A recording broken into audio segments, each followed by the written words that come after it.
Hi everyone, welcome. Thank you so much for coming, wherever you're joining us from.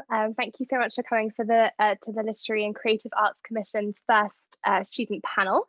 We're so excited to talk to our wonderful panelists. Give us a wave, everyone. We'll be talking about the future of the arts in the post-pandemic world. Before we start, I'd just like to introduce myself. My name is Violet Mackintosh. I use she, her pronouns. I'm going into second year and doing a double major in German studies and ethics, society and law. I have a big space in my heart for theatre, performing arts and anything creative, really. I'm the co-president of the U of T Shakespeare Club, and also I'm on the exec of the UC Follies. I'm a mid-year rep for the UC Lit and moderating this panel on behalf of the amazing LCA Commission. Before we begin, it's important to reflect and acknowledge the land on which we are meeting. I'm currently in the UK, but I will speak for Toronto because it's the place that joins us all together. This is the traditional land of the Huron-Wendat, the Seneca, and most recently, the Mississaugas of the Credit River. Today, this meeting place is still home to many Indigenous people from across Turtle Island, and we are grateful to have the opportunity to work on this land. As a student benefiting from all this land has to offer, it is imperative that I do my part to recognise the various treaties which regulate the ownership of it and all of our duties to protect and share it. I will paste a link in the chat for you to locate the land and treaties on which you operate. Thank you so much. So I'd just like to take a moment for everyone to think about how much they relied on art during the various lockdowns, whether it be film or music or books or your house or your apartment or anything really. Maybe some of you even created art when you had a lot of spare time on your hands at home. I know for me, I kept seeing that post on Instagram about how Shakespeare wrote King Lear during the plague. And so I should probably get a move on with my creative masterpiece, but in reality, just took up knitting for a little bit. Despite our reliance on art and the arts during lockdown, they always seem to be at the bottom of the priority list, even now. As we emerge from the wave of uncertainty and streams of cancellations, it will be no surprise to many that the arts may be one of the last industries to fully recover. Although this is quite bleak, we must not despair because we are here today to take a real look into this recovery within specific artistic industries and to hopefully shed some light on the reality of the situation and perhaps even focus on some of the silver linings. So much has happened in these past months. But what will these industries look like in 3 months, in 6 months, in 6 years? What sort of art will artists create? What sort of art will consumers want? Answers which may be polar opposites. How much of a permanent change will these lockdowns have caused for film, music, theatre, architecture, and more? And the main question I have is, how should we feel about the arts? Should we be hopeful? Should we be nervous? So our panelists will answer all of these questions in the next 50 minutes. No pressure, everyone. How it's going to work is that the panelists will take a moment to talk each about their particular interest, and then afterwards we'll have a Q&A. Please do use the chat throughout to share your thoughts and put questions. I'll then feed these to the panelists at the end. We really do want to hear from you, so stay active on the chat, but mute yourself and keep your camera off and be respectful when you are using the chat. Anyone here, I'm sure, is acutely aware of the impact that the arts have on society and on us as individuals. It's everywhere. It's what we see, it's what we hear, it's what we breathe, but everything has changed. We have some wonderful speakers here tonight who are itching to get out into these industries, which have been quite literally turned on their heads in the last 18 months. And who better to hear what the future of the arts will hold than from the future artists themselves. So without further ado, let's move on to our first panelist, Eli. So Eli Meadow Ramraj is here to talk about film. He's a third-year student studying cinema, philosophy, and creative expression in society. He's a filmmaker, photographer, writer, and producer, and currently working on I'm Still Here, a short film exploring trauma and mental health. Over to you, Eli. Thanks, Violet. To quickly echo your sentiments about the underappreciation of art before I get into my thing. So I come from Singapore. I was born in Singapore. I lived there for 13 years. And at the beginning of the pandemic, they did a poll asking people, I think it was about a 70% response rate, so it was a healthy response rate. They asked people what the top 5 essential jobs were in the midst of the pandemic and what the top 5 non-essential jobs were. And the top non-essential job was artist. And of course, that's very specific to Singapore. They have very kind of practically oriented views on how society functions. But it is kind of surprising to see how many people don't immediately see the importance of an artist in society. And so I'm happy, I think that this kind of panel discussing the place of artists in society and the future, their future roles is essential. That's my little tidbit. And it actually segues quite well into what I'm going to talk about. So I'm going to be handling the cinema side of the arts. And I think probably the best place to start is a very quick recap of how exactly COVID pummeled the film industry. And so in 10 seconds, that's film productions almost universally spluttered to a halt. The independent sector particularly was hit very hard. Movie theaters and cinemas also pretty much spluttered and died with a few exceptions, but everywhere from studio chains to independent theaters suffered. And then the third thing, and what I'm going to try and focus my spiel on, is how streaming services crawled up out of those ashes. But really, COVID affected anyone who had even a leg on the kind of web of the film industry. And I'm meeting caterers and florists and trucking companies and toy manufacturers. So it's more expansive than just artists, but of course I'll be focusing on artists here. In terms of the future, it is hard to be optimistic or pessimistic about the future of the film industry. I think it's more about being ready for change and understanding exactly what that change is going to look like, because the change that I can see does hold a kind of mix of things to be excited about and worried about. And so I guess my thesis would be that even before COVID, the age of streaming was slowly crawling towards us. And I'd say that as I see it, what the pandemic did was accelerate the already inevitable transformation of the industry in that direction. And so broadly, that's to say the impending irrelevance of movie theaters and the explosion of the streaming era. And so to quickly jump into that, I think it's fairly obvious, even to people who aren't immersed in the cinema world, that the movie industry is irritatingly resistant to change. And that's because cinemas and studios really like their power. And so they've maintained the same business model for 100 years.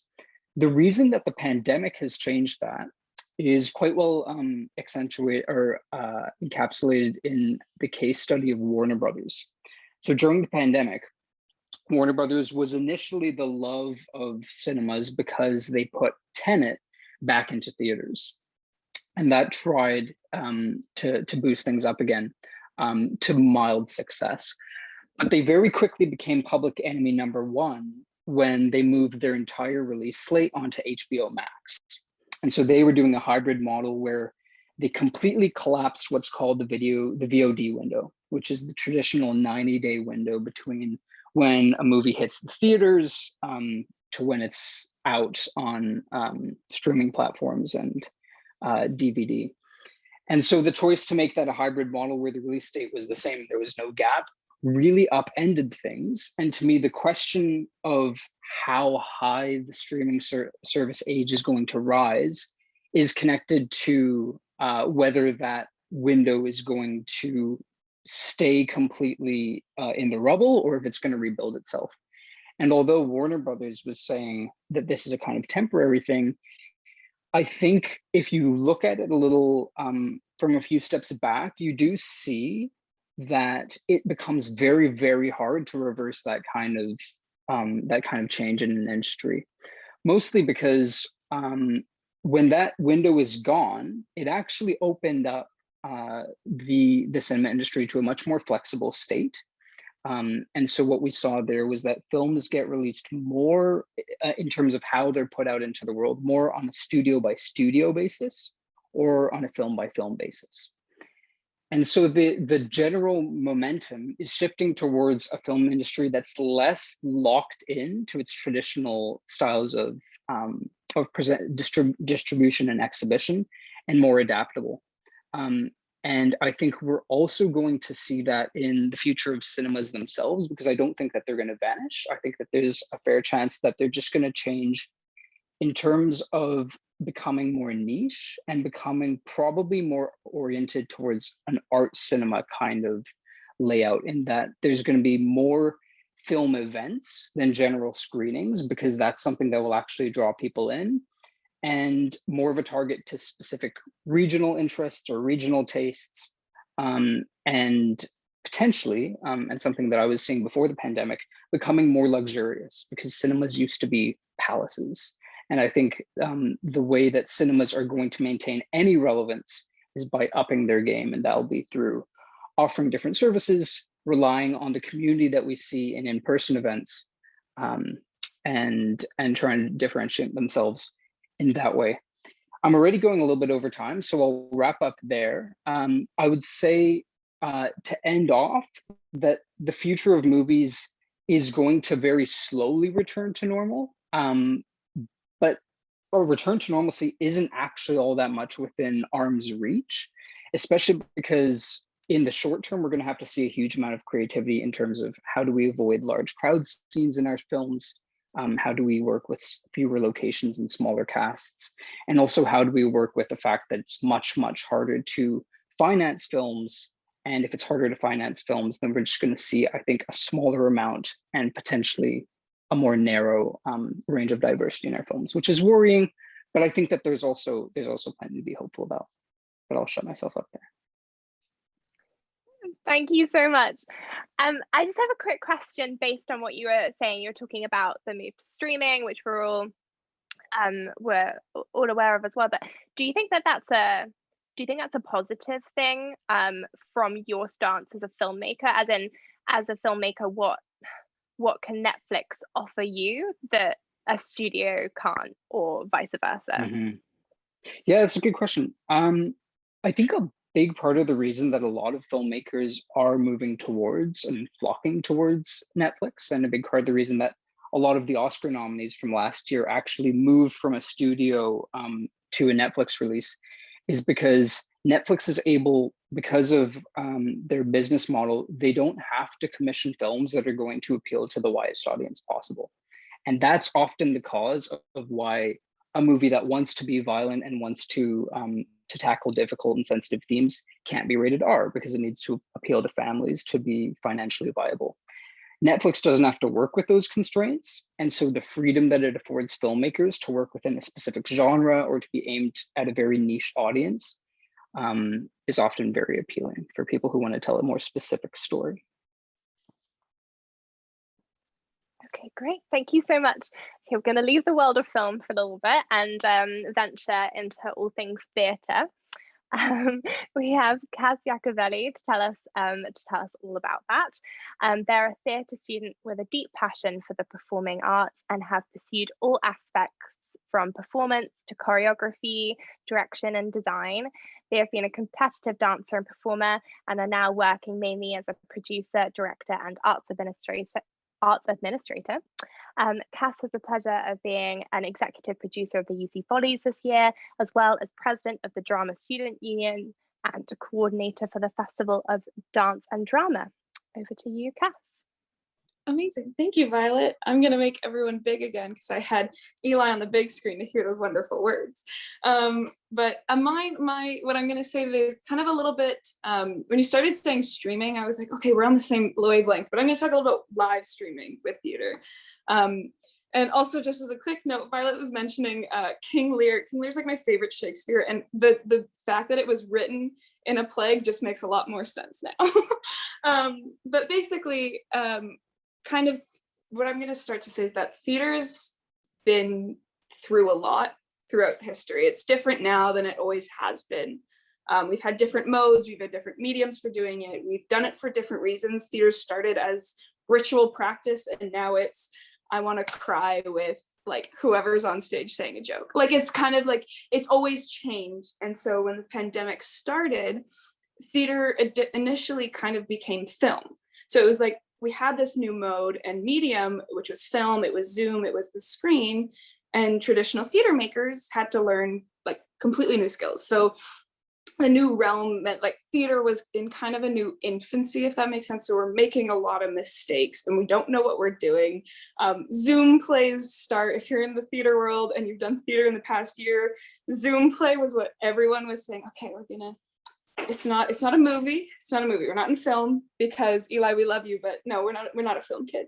But we're not theater either. We're something new. So we start Zoom plays and we realize, well, we can't be confined to this box. Film is beautiful because it plays with that medium. And how do we take the skills that we know and transfer that? So we had to learn as we go, and we learn the different things that we can do and the definitions we can give to theater. So our traditional theater definition in the West, it doesn't cut it. Our audience there, performer here, clap when you're supposed to clap. That's not what theater looks like, and that's not what performance looks like. And so we have conversations that were happening on the outskirts of theater, that were in disability theater, that were in like Native African theater, that were there, and they start coming into the mainstream theater discussion of, okay, so what can we do with this? What does that look like now? So it's kind of started to become a new conversation that's surrounded around what can we do with this new thing, as opposed to let's stick there and let's figure that out. So some things that came out of that were live streaming, which it started to replace kind of theater. It wanted that live aspect, but it doesn't necessarily fit right, because it needs to be its own art form. It really does. I can't take my skills as a theater maker. I know how to mix sound for a stage. I don't know how to do that for a live stream. I don't know how to run all the internet part of it. I don't know those things, but treating it as its own specific thing makes that work. So kind of taking what's come out of the pandemic a little bit is taking one art form and transferring it and saying, let's make something new out of it. Let's try to have fun with the idea of what we're doing itself. And so kind of that's on the practical side of things. But I think Violet, kind of in asking us the questions that she's asked us, has also touched on the emotional, and I want to kind of talk about that for a bit, of like the escapist versus cathartic kind of conversation. And from a producer perspective right now, I'm craving both. I think that in producing, we need to have time to grieve and time to laugh for an hour. Like, admitting that the pandemic was horrible it needs to be there. We need to admit that people have gone through death of either their family members, or I know most people know people who've passed away. There are people who've had their lives taken like to a whole different level, and art, as we're all here, facilitates that kind of grief, that kind of mourning for what we've gone through. But we've also sat in that for a year. So having space to reconcile with what that means, and also space to laugh at like High School Musical drag for an hour. That's ridiculous and amazing. And I want to be able to do that with other people in the room as well. So kind of what I see happening with theater is that the online landscape has these two aspects to it. It has this accessible side, that things are easy to come by, they're easier to make. There new creative things are happening, there's new modes and all those types of things. There's something new. But it also has the side of like a removal from humanity, that it takes away community and takes away reality, and that we can lose that space to either grieve or have joy. So I think I'm running out of time. Just kind of on that note, that like having the aspect of theater living as a new form in a new skill set with an online specific platform, and also fashioned aspect to it already exists. Thank you so much. I was actually, my question was going to be about being the executive producer of the UC Follies and the new season, and like, what are you going to pick, and what is even going to come.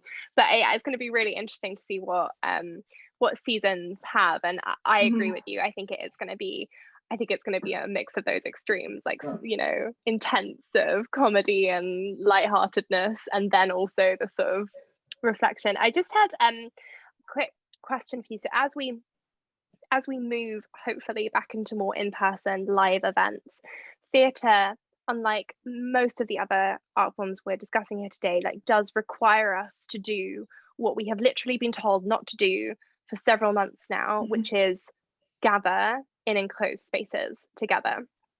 And I think there's an element of fear when returning to the theatre. And I just wondered if you had any ideas about how we, what do we do about that? How do we overcome that? How do we invite audiences back and go? Because, that annoying cough at the back is no longer annoying. It's actually dangerous.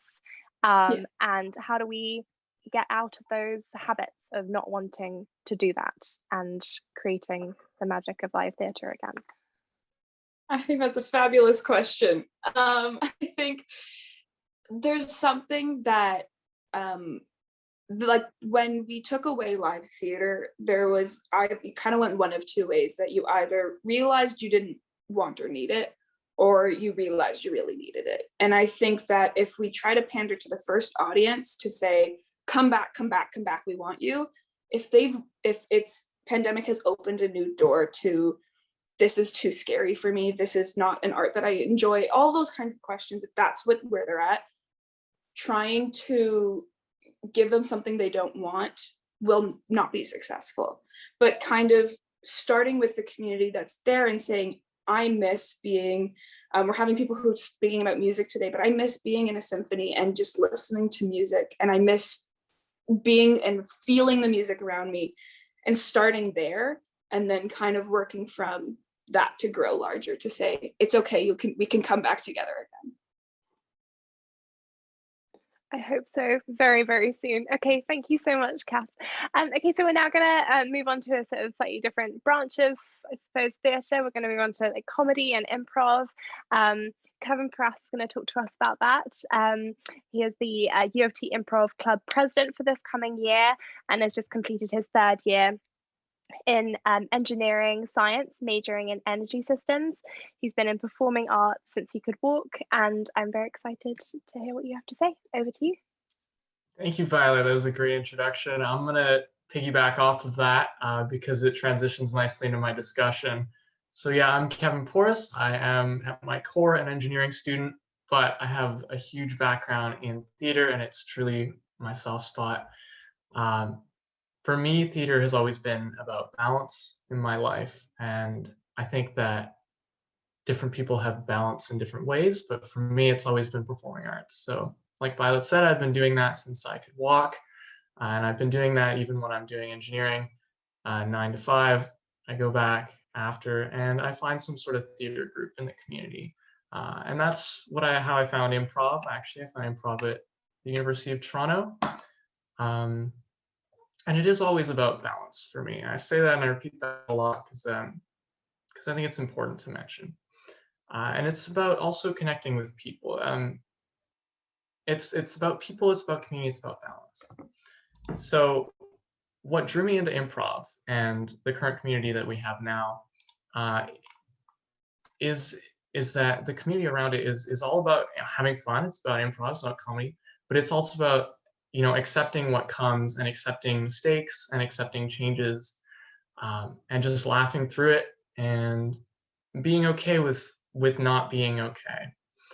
And I think that resonates quite deeply with what we've experienced here during the pandemic. So I've really had the pleasure of watching improv struggle and improvise their way through the pandemic. And we've actually done quite well. I'll say, hearing other people speaking, I do think improv is one of the art forms that has been able to adapt, partly because we don't really have a set form. We are so fluid. We kind of just fill any void that we see. So during the pandemic, I've had the opportunity to watch improv find its place in Zoom for U of T Improv, in Teams, in all sorts of video formats, not just U of T Improv, but also theater groups that were really struggling suddenly started to get more participation, actually, from people in India, from people in China, from people internationally that otherwise would not have been able to participate in improv. And people that are bored during the pandemic and want a low stress, low engagement form of expressing themselves and connecting with people that are looking for balance in their life for 30 minutes, for an hour, and improv has been able to provide that. So I think we have the rare opportunity to actually be able to grow, in a sense, to reach another community and another audience that we wouldn't have initially. That's what I've noticed. That's what I've seen. But something you said, Cass, has actually resonated with me a lot, and I wanted to mention it. It's this idea of want or needing art. I'm talking about how we've gained a bunch of people and we've reached people we wouldn't have normally done. We've also lost a lot of the people that we initially started with. Our community that we had in person for U of T Improv is not the same that we have now. It's a very different group, and we love them and we accept all of them and they're all awesome, but they are different. And I think part of that is because people wanting to connect with each other are missing the nonverbal cues. They're missing the things that Zoom doesn't give you. The lower half of your body, for one. Being able to touch people and interact with objects around you and pass things to each other and just feel the emotion of the audience live. Because comedy is about connecting with your partner, and it's also about connecting with the audience. So that's one of the big things we've missed, as well as the audience. We've hosted one summit this entire pandemic as U of T Improv, and I know a lot of other groups have really struggled to get an audience.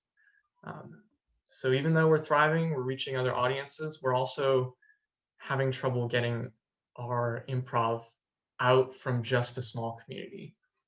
People are coming to us for balance and for connecting with people, but we're having trouble getting out to people that don't necessarily want to do improv, but want to watch us. So it's been a struggle, and it's been we've been improvising it as we go. But yeah, just to kind of summarize what I've said there, because I have improvised a little bit. I have a script here, but as is the nature of improv, I go off script. So I'll summarize briefly.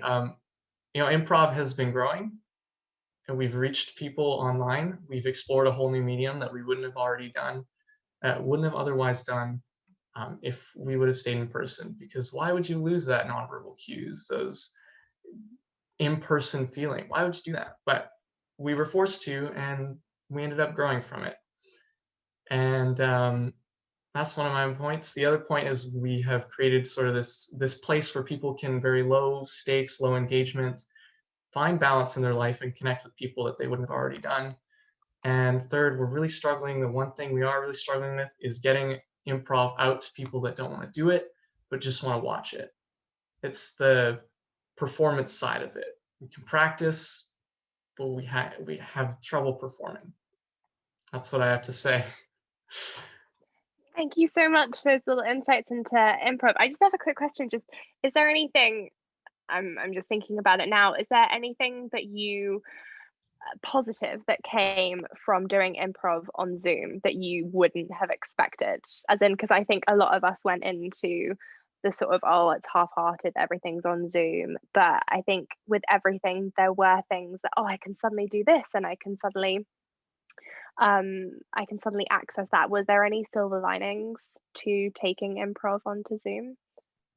Totally, yeah. There were a bunch. One of them, like I mentioned, was the audience that we've reached is international now, different time zones. I'm in Vancouver and I'm running U of T Improv from Toronto. I wouldn't have been able to do that if this wasn't happening, and that's given me the opportunity to connect with people locally in Vancouver. We've had summits with people from Calgary that would not have been able to attend before. Historically, we just talked to people in Ontario, but now we're reaching out. And as far as like actual during the rehearsals, it's honestly like beautiful to see what people come up with on a Zoom Zoomprov rehearsal, passing things across screens and then suddenly like playing with different, you're on this frame, but suddenly you exit and you come back. It's playing with the medium that we have, and it's making things up as we go. It's having fun. It's a big release to laugh on Zoom. So there's a lot of silver linings. findings there. Great, thank you so much. Okay, so now we're going to take a slightly different turn, and we're going to have a little double act to talk to us about architecture and visual arts. So Michelle Ng is a Toronto-based artist and storyteller who co-founded the Daniels Art Directive in 2019. That is a U of T student-led group that creates exhibitions, workshops, and community projects. And then alongside we have Ava Pouralborz, who is in 4th year and specializing in the technology stream of architectural studies and minoring in visual studies at the Daniels faculty, and she is a co-president of the Daniels Art Directive as well. Take it away. Thank you, Violet. Ava, did you want to speak first? Sure, I can start the conversation. So thank you for the introduction. I guess it's been interesting to see the shift from physical to digital practice in my program, because we focus so much on model making and visual fabrication, and working at home, we lost access to the materials and the resources that the school provided. But in my studios, the criteria has changed, and rather than focusing on designing for buildings, we started researching different topics like the body and designing for the body. And we figured out new approaches to model making with found objects around our homes, which was interesting. So even though it's been challenging, I don't fear the state of art post-pandemic, because the uncertainties and the restrictions that were brought upon us were frightening at first, but at the same time, it personally doesn't feel like I've missed out on much, because I never stopped learning and producing. And I can confidently say that in the past year, I've sort of been given the freedom that I needed to practice and enhance my skills in the art forms that interest me the most. And I've also seen exhibitions and galleries rising in online platforms and encouraging growth in digital art making, which wasn't as, I guess, noticed by me before. As part of the Daniels Art Directive, we've been able to reach new members and audiences in the past year, and we've been able to host, I guess, virtual events, and we've been given multiple opportunities to work and fundings to work with different artists on large-scale murals and collaboration. So I don't fear the aftermath of the pandemic. I think we'll be introduced to a lot of new content and new expressions and themes on self-growth and individuality. Thank you, Ava. So I would like you to raise your hand if you've turned to the arts during the pandemic. Or you can also use the reactions if your video is not.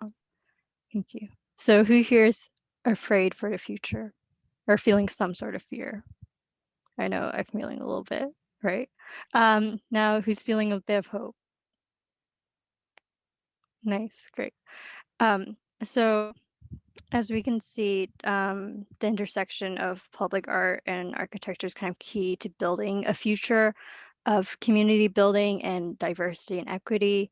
As architecture is about making and maintaining spaces, we also, during the pandemic, we have to analyze the kind of systems they uphold, from gentrification, environmental racism, and so on, or even just how the empty buildings like fare without us, and creating safe spaces virtually and in person. As artists, we're all kind of learning and adapting. And I think, as Eli has mentioned, art intertwines kind of all the different industries. Cass has mentioned theater, Kevin comedy, and Manishya will talk about music. And Abbas also mentioned architecture. I believe it has also opened new pathways to accessibility. For example, like right now we have live transcripts, people are in different time zones. And of course, while we don't necessarily have we can't see the lower body halves of people, there are different cues. We can type in the chat. We don't have to have our videos on or necessarily be as present in the same ways as before. So the future is scary, but it's also full of hope, because we we can all create it with our initiatives and courage. But of course, we have to work through our mixed emotions of grief and, discomfort and so on. And yeah, I'm sure we can create a new future that amplifies all voices. Thank you. Thank you so much. Those are some really hopeful words, and I think all of us need to hear those sometimes. I was just wondering, I know that you organize exhibitions as part of the Daniel's art directive. Well, I was just curious as to, are you receiving submissions at the moment? And if you are, like, what kind of submissions? Are they sort of reflections on the pandemic, or are they something completely different? What is the sort of vibe of what people are submitting? Thank you, Violet. That's a great question. So we've actually been doing like multiple projects. So I'll speak about some of our main ones. So the club was founded with the premise of having one annual art project. So with the pandemic, we really used the Daniel's building, which kind of has like this one side of the building is like all windows. So we were able to have, we had a call for designs for a mural to be made of community art. So that said, like, support Black designers. It was recently taken down, but we are still continuing that virtually. And then we are curating another mural to feature like an Indigenous artist. And Ava can speak about our website and social media. Yeah, so besides our, I guess, larger scale murals or projects, we've also been accepting just submissions from any student at U of T. Nothing specific. We didn't want it to seem, I guess, intimidating or like a competition, which often is what it feels like. So we just accept, I guess, any individual in class or outside of class artwork piece that people would like to submit. And we held one artist talk so far where people who submitted works came in. We had a virtual event where they shared their thoughts and I guess received some feedback on their submissions as well, and we hope to continue it. Great, thank you so much. Okay, so last but by no means least, we're going to hear about music and future of music in the post-pandemic world. Manishya Jayasundera, is going to talk to us. She's going into her third year of the Classical Voice Music Education Program at U of T. But she grew up as a piano player. She plans to go to Teachers College, and after her undergraduate studies, she has a passion for music teaching and learning in conjunction with conducting and choral music. Over to you. Thank you, Violet. Yeah, so as you mentioned, I have a passion for music teaching and learning, and mostly in conducting and choral music, but I also have a love for musical theater and just exploring music from different cultures. With that, I would say with the pandemic, my love for group music making has definitely taken a hit, as it has for a lot of people. And I think with thinking about the future of the arts post-pandemic, there's a lot of things that need to be considered, but I think the one thing that I've taken away so far is the importance of being versatile. And I think that applies to art itself and arts education. I think one thing that this has taught us is that it helps to be able to adapt and to have tools to be able to make that change and to be able to continue to create in unprecedented circumstances. So in order for artists to be well equipped, I think that arts education needs to change to sort of prioritize a more well-roundedness approach within different disciplines. And I think in terms of how we should be feeling for the future, at least from a music perspective, I think that there has been a lot of negatives just in terms of not being able to sing together or make music, or people can't go to their favorite concert, hear their favorite artist. But there's also been a lot of positives. I've seen a lot of artists expanding They arrange their horizons, try new things, trying to share their work through different mediums. And I think in the future, a hybrid of in-person events and online is what people will most probably be doing to facilitate a wider audience and adhere to people's comfort levels surrounding the pandemic and being in person.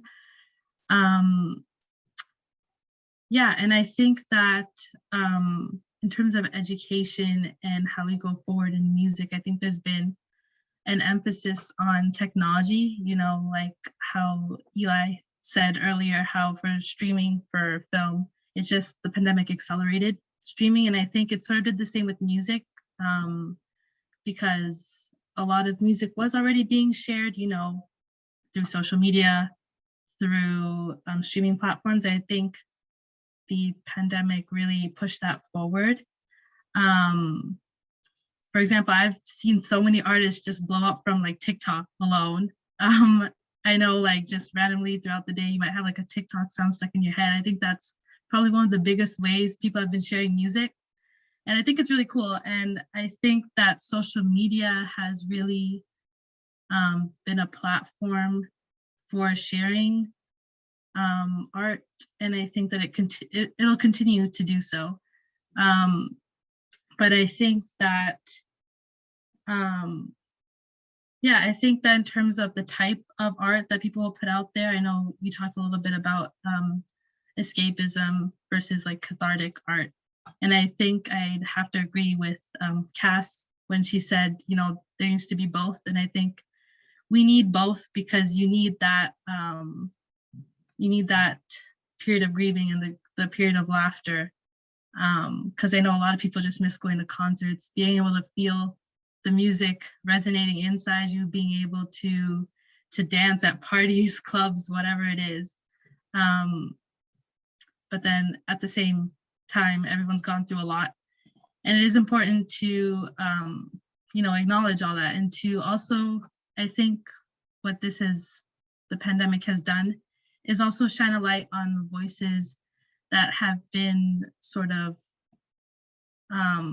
I guess, suppressed or tried to be suppressed, and now all that's coming to light. And I think that that in itself is another positive that's coming out of the pandemic. And yeah, I guess I'll end with saying that I do feel nervous about the issues that have arisen with the pandemic in terms of, I know there's a lot of financial issues in terms of the arts, you know, the arts is always like underfunded and things like that. So I guess that still makes me nervous, but I think what provides hope is the fact that artists persevere and evolve no matter what. And that's why the arts continue to survive. And yeah, I think I'll just wrap it up there. Thank you so much. This is a question for you, but then also I kind of want to open it up to everyone really, just about arts education and going into arts education. Do you think that, well, I think we all know that there will be less people maybe going into arts education just because of watching how much artists have struggled during this time and having to rely mainly on other forms of work to secure income. So what can we do about that? And yeah, basically what can we do about that to encourage people to become artists really and to go into arts education? Yeah, I think that in terms of what can we do about it, I think realizing that, you know, going into the arts doesn't necessarily mean, you know, you're gonna be like, I know with music, it's like you think, oh, you're gonna be a performer. And right now it's kind of hard to perform because you can't really do it in person. But there's so many other aspects, I think, of the arts that people don't realize. And I think with having things online, I think that there's a lot of opportunity actually, and I think it makes things more accessible having things online. So I think, yeah, I also think that maybe advertising in the arts. You know, for me, being a classical music major, I think up until the pandemic, it's kind of an area that doesn't seem that accessible to everyone. So I think with the online platform, it makes it easier to share work, easier to put stuff out there, and I think reach a wider audience, which I think is a benefit. So I think accessibility is a really big thing with the online platform. And I think that's why I think that's how we can promote people coming into the arts programs of different disciplines. Great, thank you so much. I just wanted to give the panelists an option to ask a question to another panelist, if that makes sense. Does anyone have a question for like each other? We're going to continue the conversation with Manishya, because I want to touch on like arts education specifically. I'm not sure what it's like in other mediums, but I know with theater and music in the past, learning has been it's perfect or it's nothing, and if it's not perfect, don't even bother, kind of thing. And that's been the sort of framework around education that way, at least in my experience, and I know many others. I noticed that with the pandemic, there's kind of been an allowance for like an even celebration of how you do it is good, and it's art, and we want it. And I'm not sure if with like, are you experiencing that side in music as well? Is that something that's transferring over? For sure. Yeah, I would say that there's a lot less, I think people are creating with a lot less intention of perfection, but more of just trying to get their story across. And I think, yeah, I just think it's a new type of authenticity and vulnerability, I guess. But yeah, for sure, it's transferred into music as well. I just sort of going off what Eli said originally about artists being dubbed as like the top non-essential job during this pandemic. I just wondered what did that personally affect, or the sort of how artists have been struggling in these various fields? Did that put any of you off in a way if you are considering going into this industry? Did it squash your ambition a little bit? Did it make you rethink? Did you have to have serious conversations? And like, or if it didn't, what are we going to do about the fact that it did for lots of people? That's a really good question. I think I was probably not the only one who started saying I'm going into law before I mustered up the courage to say film. Yeah. But making that leap, I think, is helpful when you surround yourself with a community of people who don't have that raised eyebrow whenever that comes up in conversation. And I think to wheel back to education, hopefully, the fact that the pandemic has introduced a lot more people to a lot more forms of art, who've also picked up some of those as hobbies or have just developed an interest in them. Like one that, I don't know if maybe it's a bit pretentious to call chess art, but chess serves as a good example of a game and a culture, because there was a very strong chess culture that came into prominence actually via film because of Queen's Gambit and because of the pandemic circumstances. And quite quickly was able to cut off some of the skepticism that there is, that you would hear much more of 2 years ago about chess, to, oh, chess. And I think that it's, in many ways, it's done that for each of these disciplines, because people have just been engaging with these in different and contorted ways a bit more often. And the first step to making anything greeted with less skepticism is to just introduce it to them and have it a part of their routine. And hopefully the pandemic's done that. Yeah, if I can add on to that a little bit, from what I kind of experienced through that was on the upside for the people who are already creatives and kind of saying, okay, what do I do now? Am I going to have a job when I graduate? What's going to happen? And what happened with the pandemic for me was, Eli, you were talking about kind of focusing on a niche and finding that we're all talking about the accessibility of the arts now, and that with that accessibility came the exploration of, oh, there's this one thing that I'm good at and I love, and I'm going to do that.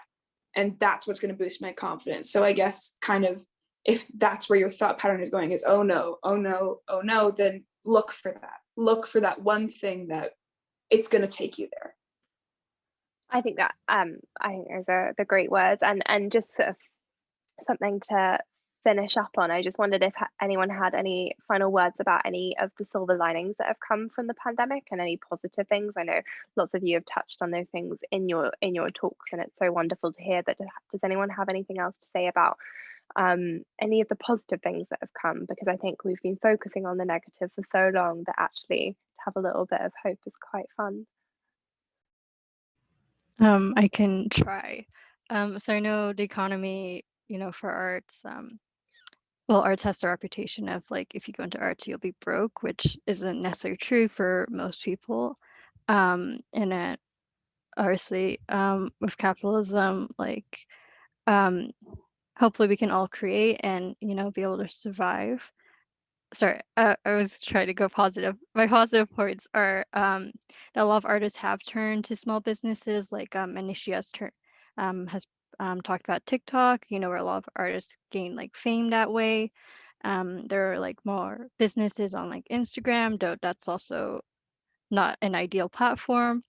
There are also more virtual spaces, for example, like Mozilla Hubs or Gathertown, where you do use like an avatar, and your proximity actually determines the volume of other people. So it's kind of closer to real life.